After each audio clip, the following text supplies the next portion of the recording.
안녕하세요. 외도회복TV입니다. 오늘은 불륜 걸리고 나서 가장 힘들었던 점에 대해서 제가 경험했던 것들과 그리고 상담을 하면서 이제 나누어 주셨던 그런 공통적인 이야기들을 가지고 10가지로 한번 풀어서 이야기해 보려고 합니다.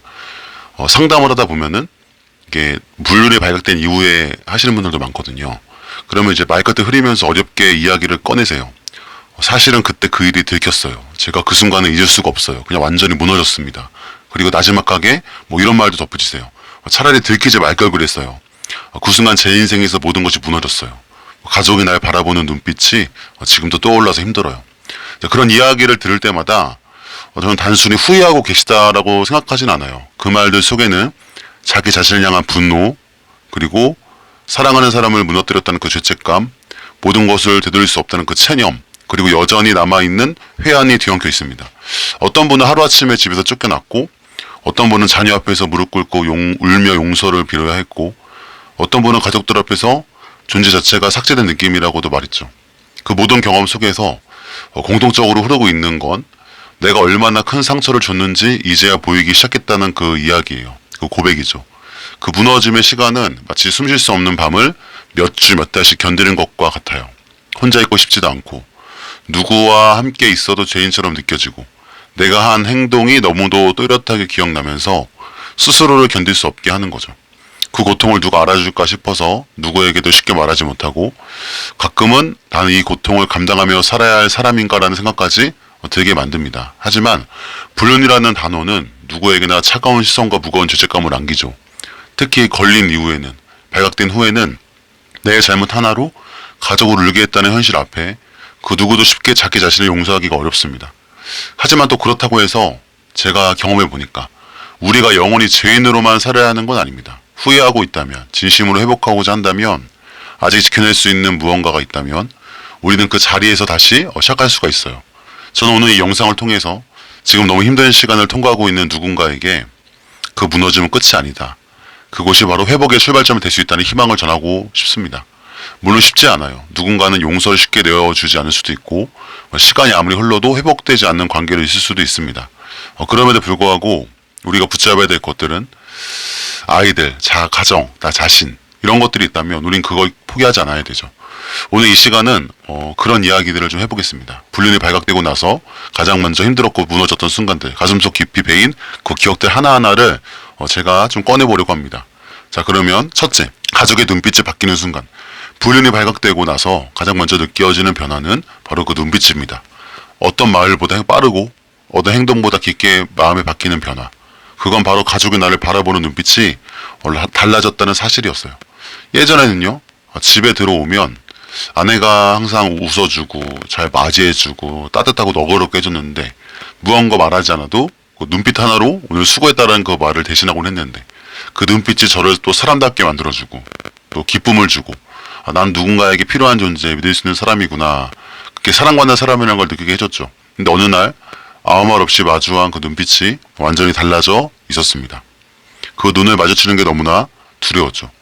괜히 시선을 피하게 되고, 나도 모르게 움츠러들고 말 한마디 꺼내기가 너무 어려워지죠. 왜냐하면 그 눈 속에는 실망과 분노, 배신과 절망이 너무도 또렷하게 담겨 있거든요. 그 사람이 아무 말 하지 않아도 알겠더라고요. 당신 때문에 모든 게 무너졌어. 그 눈빛은 그렇게 말하고 있었어요. 저를 바라보는 그 눈 하나만으로도 정말 온몸이 얼어붙고 심장이 조여오는 느낌이 들더라고요.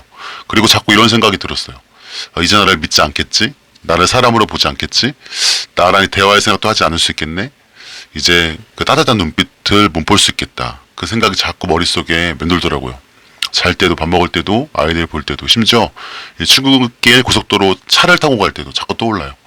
이 한 번 맡긴 그 눈빛은 이제 쉽게 들어가지 않더라고요. 아내가 나를 쳐다보는 눈에서 사랑에 빠져나가고 신뢰가 사라지고 그 자리에 피로감과 분노, 냉소만 남아있다는 걸 느끼는 건 정말 말로 표현하기 힘들 정도로 고통스러운 일이었습니다. 그 눈빛 하나로 제가 얼마나 큰 실수를 했는지, 얼마나 기분 상처를 줬는지가 하루에 수십 번, 수백 번씩 되새겨지더라고요. 그리고 어느 순간 그 사람 눈을 마주하는 게 좀 무섭더라고요. 아무 말 하지 않아도 그 눈빛 하나로 나는 벌써 죄인이 되었고, 존재 자체가 죄가 된 것처럼 느껴졌습니다. 아내뿐만 아니라 아이들도 뭔가 이상하다는 거를 느끼죠. 엄마 왜 아빠랑 말 안 해? 아빠 요즘 집에 왜 표정이 없어요? 이런 질문을 하면 진짜 숨고 싶어지더라고요. 아이들 눈빛도 변해요. 좀 눈치 보고 불안해하고. 제 아이 중에 한 명은 손가락을 빨더라고요. 지금은 사라졌는데 그 당시는 불안하니까 병원에서 물어보니까 그 불안하다고 해서 손을 빨린다고 하더라고요. 아무튼 혼란스러워지고 조심스러워하고 조금씩 좀 멀리하는 느낌이 되기 시작합니다. 어느 날은 작은 아이가 저한테 오더니만 아빠, 엄마가 요즘 아빠 싫어해? 라고 묻더라고요. 그 말을 듣고 정말 말이 안 나왔습니다. 목구멍 막힌 것처럼 아무 소리 안 났죠. 그 순간 느껴졌습니다. 아, 이제 나는 이 가족 안에서 안 보이는 사람이구나. 예전처럼 사랑받는 존재가 아니라 이제는 회피하고 싶은 존재가 되었구나. 그게 너무도 분명하게 느껴지더라고요. 그 사람의 눈빛은 이제 다시는 나를 바라보지 않을 것처럼 보이더라고요. 그 눈빛을 빼앗아갔다는 게 지금도 저한테는 가장 큰 죄책감으로 남아 있습니다. 언제 그 눈빛이 예전처럼 돌아올 수 있을까? 그게 저를 매일 괴롭혀요. 언젠가는 그 눈빛으로 날 봐줄까? 내가 정말 노력하며 정말 그 눈 속에 따스함이 스며들까? 시간이 지나면 용서라는 게 가능해질까? 그 눈빛은 단지 시선이 아니더라고요.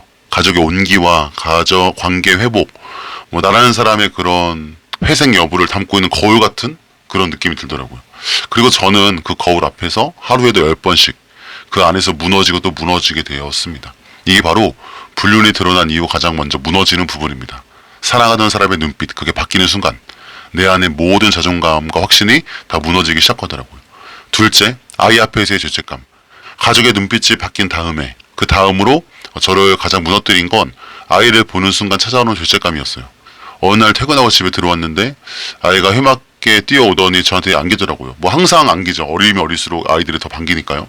아빠 왔다 이러면 그 작은 팔로 막 꽉 안아줍니다. 근데 순간 저는 마음이 좋지 않아요. 편치 않죠. 그 품에 안기면서 드는 첫 번째 감정은 행복이 아니라 미안함이에요. 이렇게 맑고 깨끗한 아이에게 난 도대체 무슨 얼굴로 웃어줄 수 있을까? 그 해맑은 얼굴을 보는데 가슴이 찢어지는 것 같았죠. 이 아이를 지금 아무것도 모르죠. 그저 아빠니까, 내가 세상에서 가장 든든한 존재니까 자연스럽게 나한테 달려오고 웃고 장난치고 자신의 온 마음을 다해 저를 믿어주고 있는데 그 순수한 믿음 앞에서 저는 너무나도 부끄러운 사람이 되어 있더라고요. 아이랑 눈을 마주치기도 어려웠어요. 그 맑은 눈동자에 나는 지금 아빠의 어떤 모습을 닮고 있을까, 그 생각만 계속 들었습니다. 계속 같이 앉아서 밥을 먹고 잠들기 전에 책도 읽어주고요. 괜히 제 눈이 흔들리더라고요. 한 번 아이가 무심코 아빠, 엄마가 울었어. 그 외도 발각 초기에 그런 말을 한 적이 있습니다. 그 말 한마디에 진짜 망치로 머리 한 대 맞은 것 같았어요.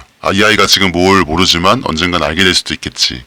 아빠가 엄마를 그렇게 울렸다는 걸, 아빠가 가족을 힘들게 했다는 걸, 아빠가 한때 다른 사람을 그렇게 관계를 맺었다는 것.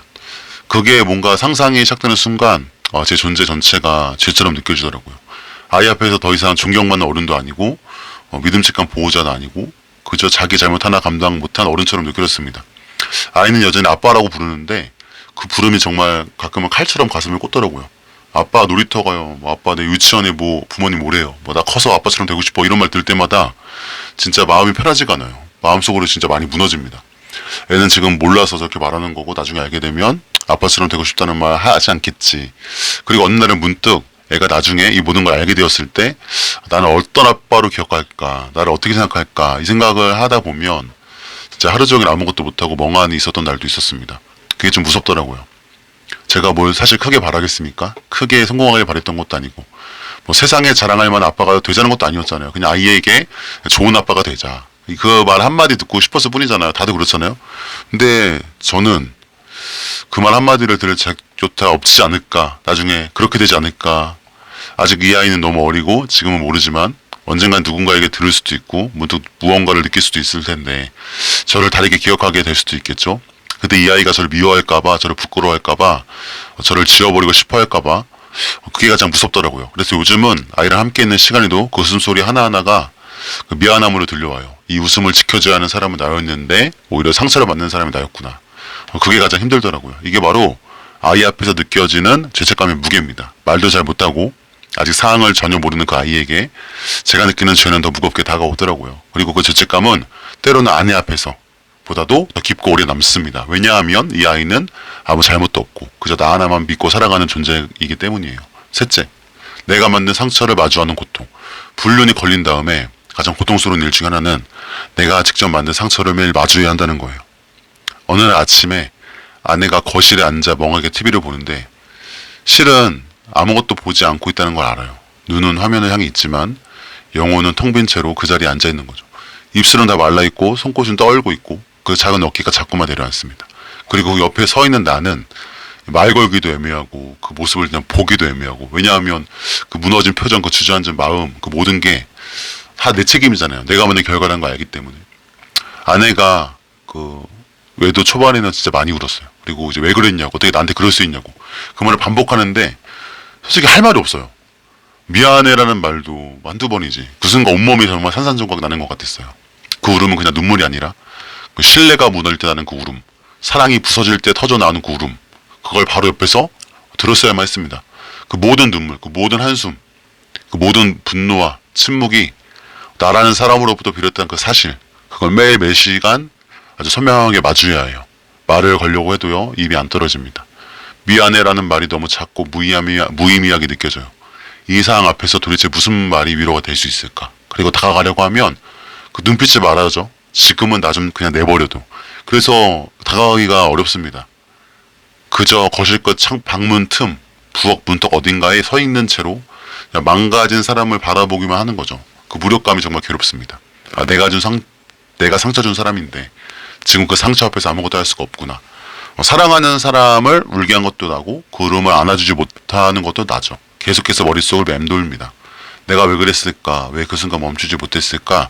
대체 왜 그 선택을 했을까? 하루에도 수십 번씩 자신을 때립니다. 정신적으로, 마음으로 자꾸만 때리게 됩니다. 어느 날은 스스로 이렇게 욕하게 돼요. 나는 쓰레기야. 나는 이 집안에 있을 자격이 없어. 아무리 노력해도 이건 돌이킬 수 없는 일이야.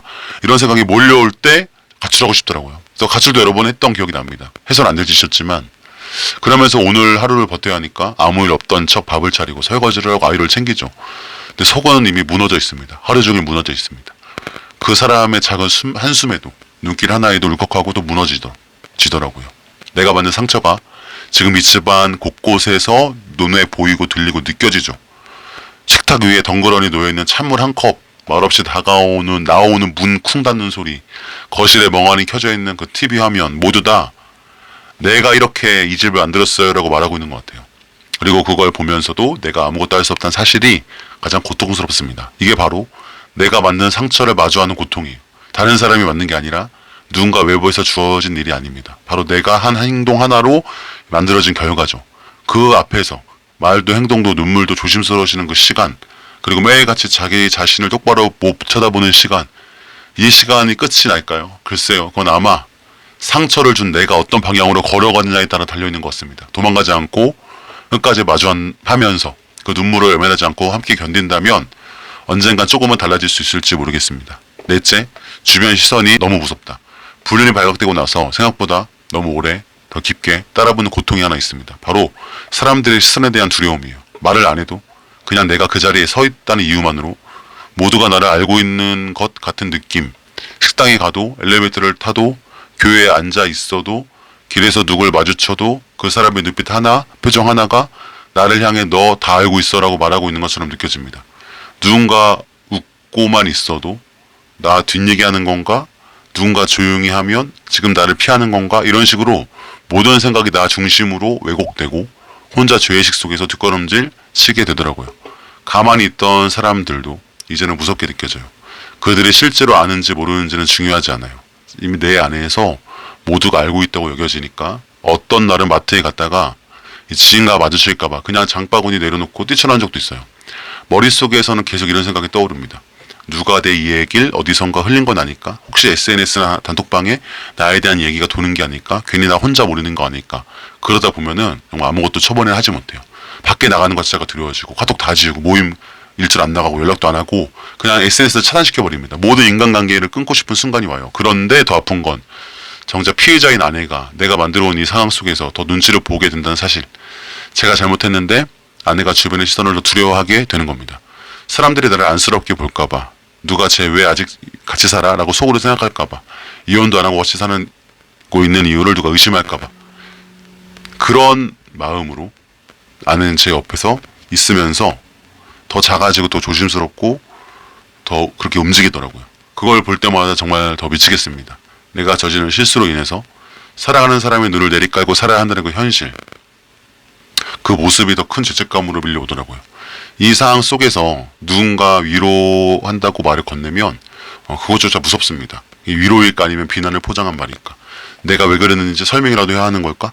내가 그 사람에게 용서를 구해야 하는 걸까? 이렇게 사람을 마주치는 것 자체가 큰 스트레스가 되고 사회 구성원으로 살아가는 모든 행동 행위가 이 벌처럼 느껴지는 그 시기가 옵니다. 그리고 자연스럽게 회피하게 되죠. 모임이 안 나가고 연락을 끊고 말도 줄이고 표정도 사라지고 어떻게든 조용히 지나가기를, 아무도 더 이상 나에 대해 말하지 않기를 바라는 하루하루. 그렇게 외부와의 단절이 시작되고 가족 안의 침묵도 깊어집니다. 이게 얼마나 무서운 건지 아세요? 사람들과 거리를 두면서 사람 안에서 살아야 하는 인간으로서의 감정마저, 그 감각마저 잃어버려 가면서 살아간다는 것. 그리고 그것이 정상처럼 느껴지기 시작한다는 것. 그게 바로 불륜 이후에 마주하게 되는 사람들의 시선에서 오는 그 감옥 같은 겁니다. 그리고 이 감옥은 스스로 만든 것이기에 더욱더 빠져나가기 어렵죠. 불륜이 드러난 뒤 마주하게 되는 네 번째 고통, 바로 주변의 시선이 너무 무서운 이유입니다. 그 무서움은 말 몇 마디로 끝나는 게 아닙니다. 매일같이 내 안의 자책과 두려움이 만들어낸 그림자와 싸우는 일이죠. 그리고 그 그림자는 내 옆에 있는 아내의 삶까지 어둡게 만듭니다. 그게 가장 미안하고 가장 아픈 부분입니다. 다섯째, 한순간에 무너진 자존감. 불륜이 발각되고 나서 가장 크게 무너진 부분은 바로 자존감이었어요. 그 전까지는요, 적어도 저는 나름대로 열심히 살아왔다고 생각했어요. 가정을 위해 땀 흘리고 아이들 키우느라 밤잠 못 자고 배우자와 함께 미래를 계획하면서 그래도 나는 괜찮은 사람이다라는 믿음을 가지고 살았거든요. 물론 힘들 때도 있었어요. 삶이 버겁고 지치고 때로 외롭고 때로 인정받고 싶고, 하지만 그래도 나는 좋은 남편이고 좋은 아빠고 좋은 나쁜 사람이 아니야. 이 믿음 하나로 버티며 살았단 말이에요. 근데 그 한순간의 선택이 그 모든 걸 한 번에 무너뜨리더라고요. 아내의 눈물을 보고 아이의 웃음이 불편해지고 거울 속 제 얼굴을 마주할 수 없게 되면서 제가 쌓아온 모든 가치가 이 가짜처럼 느껴지더라고요. 난 도대체 누구였을까? 그동안 했던 말들, 노력들 다 거짓이었나? 나한테 남아있는 진짜는 뭐지? 이런 질문이 그 머릿속에서 떠나지를 않아요. 그리고 그 질문 끝에는 항상 이 한마디가 따라옵니다. 난 정말 쓰레기인가? 이 말이요. 처음에는 정말 그냥 스쳐 지나가는 그 죄책감처럼 느껴지는데 시간이 지날수록 자기 정체성처럼 들러붙습니다. 누가 뭐라고 하지 않아도 뭐 스스로 자신을 깎아내리는 일, 그게 하루 종일 반복돼요. 나는 왜 그랬을까? 그 순간 왜 멈추지 못했을까? 정말 그렇게까지 바닥인 사람이었나? 내가 알고 있던 나는 나 아닌 건가? 이런 식의 뭔가 자기 혐오, 마치 감정의 파도처럼 매일 몰려옵니다. 특히 밤이 되면 더 심해요. 아무 소리도 들리지 않는 조용한 방 안에서 누워있는데 자꾸 생각이 떠올라요. 그때의 말, 그때의 행동, 사람을 만났던 장면, 아내가 울던 표정, 아이의 웃음소리, 모든 게 뒤엉켜서 머릿속을 헤집죠. 그리고 혼잣말처럼 자꾸 말해요. 왜 그랬을까? 왜 그랬을까? 죽자. 큰일이다. 한 번 무너진 자존감은 쉽게 다시 세워지기 어렵습니다. 자꾸 비교하게 되고, 다른 사람은 멀쩡히 살아가는데 왜 나는 이 구덩이에서 헤어나오지 못하는지 자책하게 되죠. 주변 사람들은 이제 그만 좀 털고 일어나야지라고 말할 수 있겠죠. 하지만 이 고통은 시간이 흘렀다고 해서 저절로 지나가지 않습니다. 왜냐하면 그 고통은 단지 한 번의 실수에 대한 게 아니라 나라는 사람 자체를 부정당한 느낌이기 때문이에요. 어떤 날은 아이와 마주치면서도 이런 생각이 들어요. 얘가 나중에 이 사실을 알면 아빠란 이름을 받아들이지 않을지도 몰라. 내가 가르칠 자격이 있을까? 이 집에서 나는 사라지는 게 맞지 않나? 그럴 때마다 심리적으로 너무 바닥까지 내려가요. 일어설 수 있을까? 저도 몰라요. 정말이요. 이건 정신적으로 무너지는 경우입니다. 특히 외도 초반에 이런 일이 막 일어나고 몰려와요. 내가 쌓았던 모든 것이 진짜 내가 아니었다는 듯 무너지니까요.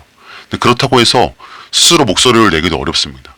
그리고 나는 이라고 말하려고 해도 그런 말 할 자격도 없다는 내면의 소리가 먼저 튀어나오고 누군가한테 말할 수도 없어요. 그래서 조용히 고개 숙이며 살게 돼요. 움츠리고 숨죽이고 가만히 그냥 그렇게 살아는 있지만 사는 것 같지 않는 날들, 그 안에서 다시 나를 믿을 수 있게 되는 날이 올까? 그 질문 하나 붙잡고 버티고 또 버티는 겁니다. 이게 바로 불륜 이후 찾아온 한순간의 선택이 나라는 사람 전체를 무너뜨리는 과정, 그리고 그 안에서 바닥까지 내려간 그 자존감이 어떤 고통을 안겨주는지에 대한 이야기죠. 누군가는 말합니다. 그래도 다시 시작하면 되잖아요. 그런데요, 자신을 잃어버린 사람에게 다시 시작하는 건 말처럼 쉽지가 않습니다. 그 시작조차 스스로를 믿는 데서부터 막히기 때문이에요. 여섯째, 끝나지 않은 후폭풍. 불륜은요, 정말 이상한 파도 같습니다. 그날로 끝난 줄 알았는데 끝이 나질 않아요. 그 한순간의 잘못, 그 짧은 선택의 그 시간이 하루, 일주일, 한 달, 1년 끝도 없이 이어지는 후폭풍이 되어서 삶 전체를 덮어버립니다. 솔직히 말하면 저도 처음에는 이제 사실을 다 드러났으니까 여기서 끝나겠구나. 그 이후에 벌어질 일에 대해서 경험해봐야 아는 거지 예측이 안 되더라고요. 물론 지금 제 바닥일 거야라는 막연한 기대가 있습니다. 여기서 이제 어디까지 내려갈까. 근데요, 이게 한 번 무너진 감정은요, 나아지다가도 조금씩 괜찮아지는가 싶다가도 갑자기 한순간에 어느 날 다시 바닥으로 떨어져요. 이게 반복이 돼요. 계속. 아내가 아무 말 없이 눈을 피하는 순간, 뭔가 말다툼이라도 한 순간, 갑자기 말수가 줄어든 날, 혼자 조용히 울고 있을 때, 그 순간 모든 게 다시 시작됩니다. 아, 이게 괜찮았다고 생각했는데 아니구나. 다시 상처를 떠올리게 했구나. 내가 준 고통은 아직 살아있구나. 이렇게 또 한 번 자책감에 빠지고 또 한 번 스스로를 때립니다. 그렇게 이게 하루에 몇 번씩 희망과 절망 사이를 계속 반복해요. 몇 년이 지나도 이게 반복이 됩니다. 가끔 아내가 먼저 손을 잡아주기도 해요. 그래도 이겨내보자. 다시 시작해보자. 그 말 끝에 눈물이 나고 그 따뜻한 손길에 감사한데 또 나중에 바닥으로 떨어집니다. 또 말다툼하게 되고 말수가 줄어들고 울고. 이거는 참 어려운 일이에요. 쉽지가 않습니다. 그 순간에도 마음속 깊은 곳에 이런 말이 올라옵니다. 내가 그럴 자격이 있을까? 이 사람은 날 용서하려고 애쓰는데 나는 왜 아직도 용서하지 못할까? 나를 왜 용서하기 힘들까? 혹시 지금 이 회복조차 나에게 거부한 건 아닐까? 뭐 여러 가지 진짜 여러 가지 생각들이 막 오버랩되면서 이 폭풍으로 몰려와요. 다시 고개를 숙이게 될 순간들이 많아지고 결국 나를 용서하지 못하는 건 상대가 아니라 나 자신이구나. 사실 용서라는 건 한 번 말로 선언한다고 되는 게 아니더라고요. 상대방이 용서할게라고 말해줘도 그게 내 마음 깊은 곳까지 흡수되기까지는 수많은 날들이 필요합니다. 그리고 그 사이 우리는 계속 흔들립니다. 어떤 날은 아내가 너무 차갑게 느껴져서 이제 끝난 걸까 하는 불안이 덮치고 또 어떤 날은 미소를 지어도 진심일까 하고 또 스스로를 의심하죠. 분류는 그래서 한 번의 잘못이 아니라 끝없이 되풀이되는 상처의 과정이에요. 매일 아침 그 사람의 얼굴을 보며 내가 만든 고통을 상기하고 매일 밤 그날의 선택을 떠올리며 잠 못 드는 시간을 보내고 스스로 괜찮다고 말해보지만 또다시 무너지는 하루를 맞이합니다. 이게 바로 끝나지 않은 후폭풍이에요. 그리고 이 후폭풍은 타이밍도 규칙도 없고 그냥 무작정 찾아옵니다.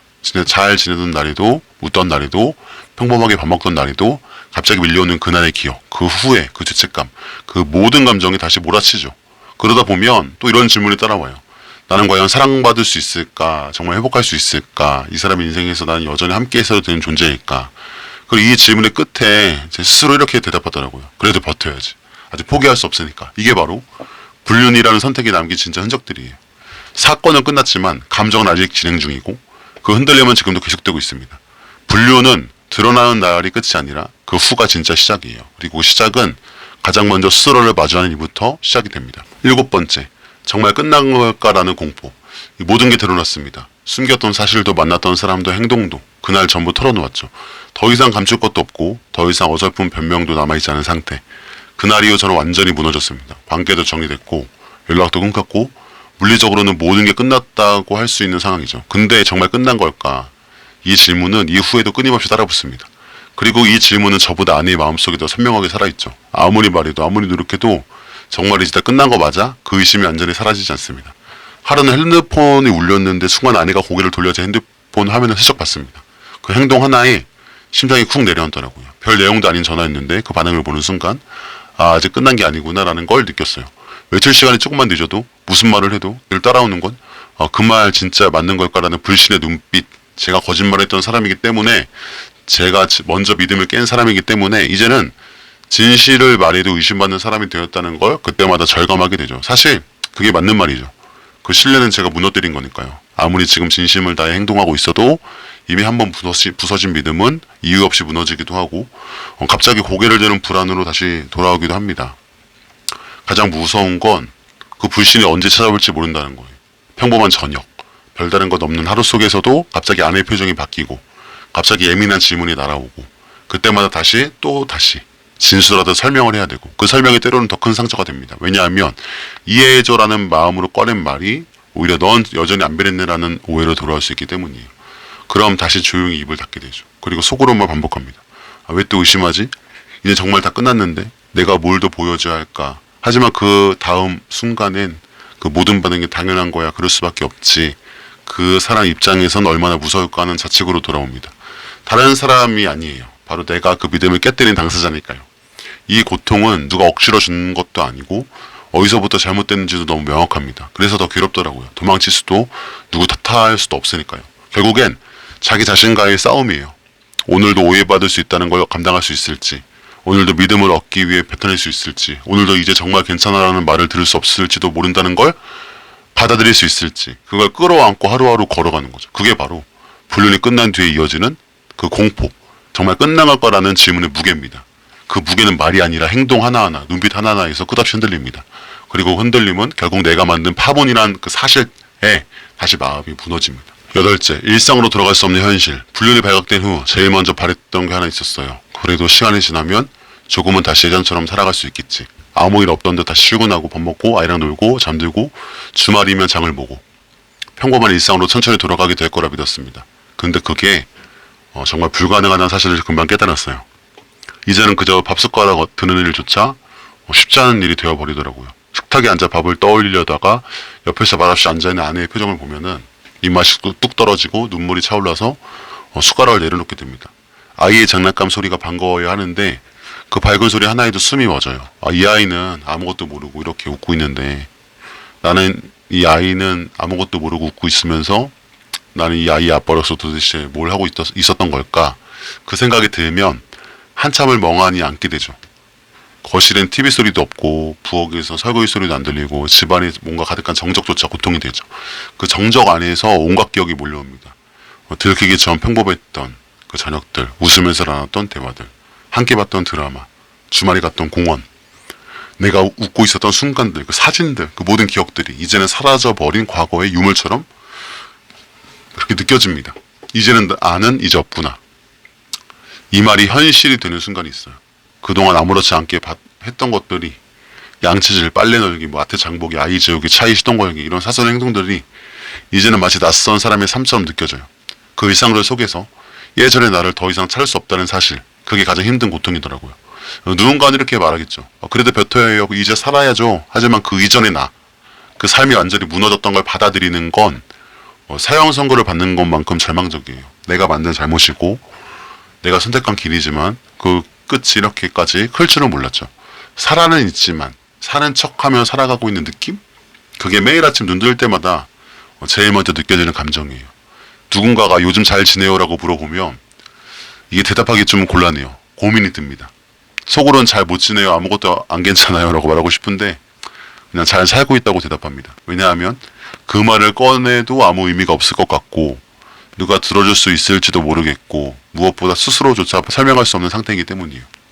그렇게 일상은 이제 더 이상 일상이 아니게 되죠. 이게 바로 불륜이 남긴 또 하나의 흔적, 일상으로 돌아올 수 없는 현실입니다. 아홉째, 배우자의 무너짐을 옆에서 지켜봐야 할 때.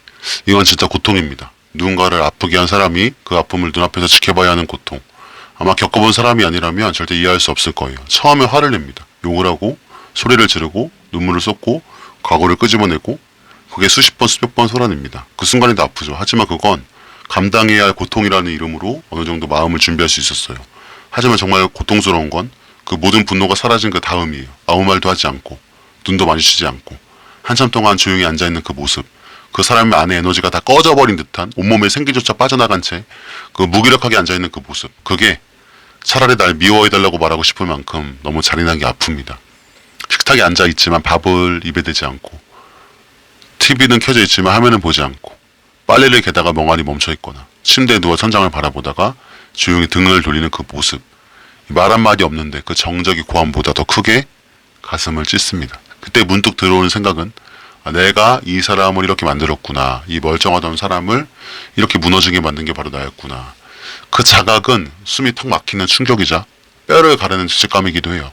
한때 나를 믿고 나를 선택하고 나와 함께 인생을 살아가겠다며 손을 잡아주는 사람인데 그 사람이 이제 내 옆에 앉아서 어떤 빛도 없이 무너져 있습니다. 그리고 나는 그 옆에서 아무것도 할 수가 없죠. 말을 걸면 상처가 될까 두렵고 아무 말도 하지 않으면 또 멀어질까 두렵고 울고 있는 걸 보면 도망치고 싶고 울지 않고 가만히 있는 걸 보면 그게 더 무섭죠. 이건 단순한 무력감이 아닙니다. 가해자로서 겪는 무력감. 내가 이 사람의 세계를 무너뜨렸구나라는 그 자각이 매 순간 들이닥치는 고통이에요. 심지어 이런 생각도 듭니다. 혹시 이 사람 이제 다시는 웃지 못할까? 내가 그 웃음을 앗아간 건 아닐까? 평생 이렇게 무너진 채 살아가게 만든 건 아닐까? 내가 이 사람 생명을 갉아먹은 건 아닐까? 그 생각이 한 번이라도 스쳐가는 날은 그날 밤 진짜 가슴이 조여오고 온몸이 찌뿌둥하고 잠이 와도 잠이 안 오고 깨도 멍하니 천장을 보게 되더라고요. 그리고 마음속에 계속 속삭이는 목소리. 넌 이 사람을 망가뜨렸어. 넌 이제 다시는 이 사람의 삶에 희망이 될 수 없어. 다시는 회복할 수 없을 거야. 그 말이 귓가에 맴도는 하루하루. 이게 정말 고통의 정체예요. 이게 바로 배우자의 무너짐을 옆에서 지켜봐야 할 때 느끼는 가장 지독한 고통 중에 하나입니다. 마지막 10번째, 회복이라는 단어조차 멀게 느껴질 때. 자, 마지막으로 모든 게 드러나고 모든 게 무너지고 한바탕 소용돌이 속에서 숨 좀 돌리나 싶은 그 시점에 회복이라는 단어가 조심스럽게 들려오기 시작합니다. 사람들이 말합니다. 시간이 지나면 괜찮아질 거야. 회복은 가능해. 지금 가장 힘든 시기야. 지나가면 분명 달라져. 그 말이 틀린 건 아닐 겁니다. 하지만 그 말이 가슴에 와닿지가 않아요. 그냥 너무 멀게 느껴져요. 그 단어조차 나랑은 상관없는 세계의 언어처럼 그 단어를 듣는 순간 마음 한구석이 더 싫어집니다. 회복이라니 나는 이미 너무 멀리 와버린 건 아닐까?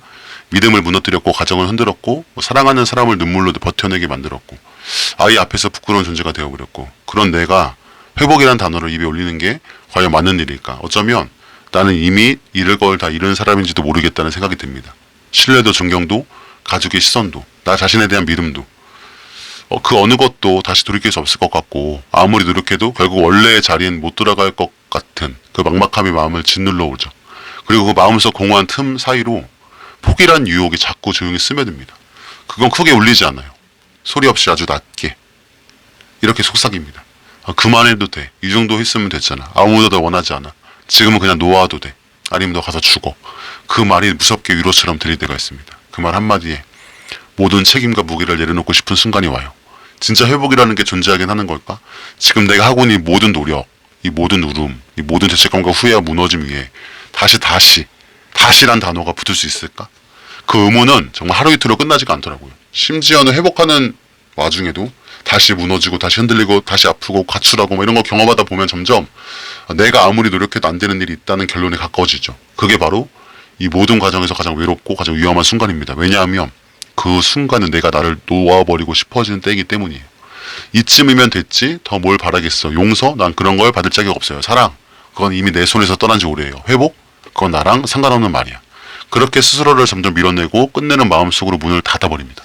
이게 바로 불륜 이후 정말 마지막에 찾아오는 고비, 회복이라는 단어조차 멀게 느껴질 때 고통입니다. 이 순간은 분노도 절망도 눈물도 아니에요. 그 모든 걸 지나고 남는 정적 같은 감정. 말없이 자신을 포기해가는 무서운 침묵입니다. 하지만 이 시점에서 다시 한번 선택의 문이 있어요. 무언가를 할 수 있어서가 아니라 무언가를 원해서도 아니라 그냥 여기서 지금 여기서 멈추지 않겠다는 그 단어, 그 단 하나의 그 선택, 그게 바로 회복의 진짜 시작인 줄도 모릅니다. 이렇게 불륜이 발각된 이후 우리가 얼마나 무너졌는지 얼마나 고통스러운 시간을 지나고 있는지 하나하나 함께 다 짚어봤습니다. 말로는 다 담을 수 없는 아픔들, 눈빛 하나, 침묵 한 조각, 마음속에서 매일 들려오는 자책의 소리까지 이 모든 걸 이야기하면서도 마지막에 한 가지는 꼭 나누고 싶습니다. 그동안 상담을 하면서 정말 많이 들었던 말이 있어요. 고백 끝에 눈물 끝에 아직도 그럼에도 포기하고 싶지 않아요. 제가 벌인 일이니까 끝까지 책임지고 싶어요. 그 한마디에 제가 상담하면서 진짜 울컥할 때가 여러 번 있었습니다. 그건 단순히 의지가 아니거든요. 그건 뼈를 깎는 후회 끝에서 피어나는 살아있으려는 몸부림이에요. 비록 모든 걸 잃은 것 같고 아무도 내 편이 아닌 것 같고 이제 아무것도 소용없을 것 같아도 그럼에도 불구하고 책임지겠다는 사람, 도망가지 않겠다는 그 사람, 그 진심 앞에서 그 누구도 쉽게 말할 수 없습니다. 다시 시작할 수 있어요 라고 가볍게 말할 수 없습니다. 왜냐하면 그 길은 너무 멀고 외롭고 또 무너지기를 수없이 반복해야 하는 길이니까요. 하지만 정말 중요한 건 이것입니다. 사람은 다시 설 수 있습니다. 다시 시작하면 한 번 무너졌다고 끝이 아니에요. 한순간의 잘못이 전부가 아닙니다. 지금은 바닥일지 몰라도 그 바닥에서 끝까지 책임지고자 하는 그 사람에게는 반드시 회복이라는 문이 열려요. 제가 지금 3년 반 동안 지나면서 그 길을 걷고 있습니다. 많이 힘들었고 시행착오도 겪었고 무너짐을 경험했지만 분명하게 말할 수 있어요. 저는 회복되어져 가고 있고 처음보다 많이 좋아졌고 지금도 회복을 향해서 가고 있습니다. 지금 이 고통을 도망치지 않고 마주하는 그 태도, 그 결심, 그 포기하지 않는 하루하루가 조금씩 그 문을 여는 열쇠예요. 지금 이 영상을 보고 계시고 듣고 계신 분, 지금 이걸 보고 계신 그 당신, 이 고통 속에서도 뭔가를 붙잡고 싶다는 마음이 있었기에 이걸 보고 있는 게 아닐까요? 그건 이미 우리 안에 회복을 향한 그 씨앗이 있다는 뜻입니다. 지금 비록 보이지 않지만 아무도 몰라주지만 그 시작을 준비하고 있는 사람이 바로 당신이에요. 그 길 끝에서 기다리겠습니다. 포기하지 않고 주저하지 않고 끝까지 가려는 사람이라면 누구든 다시 설 수 있다는 걸 제가 누구보다 잘 알기 때문입니다.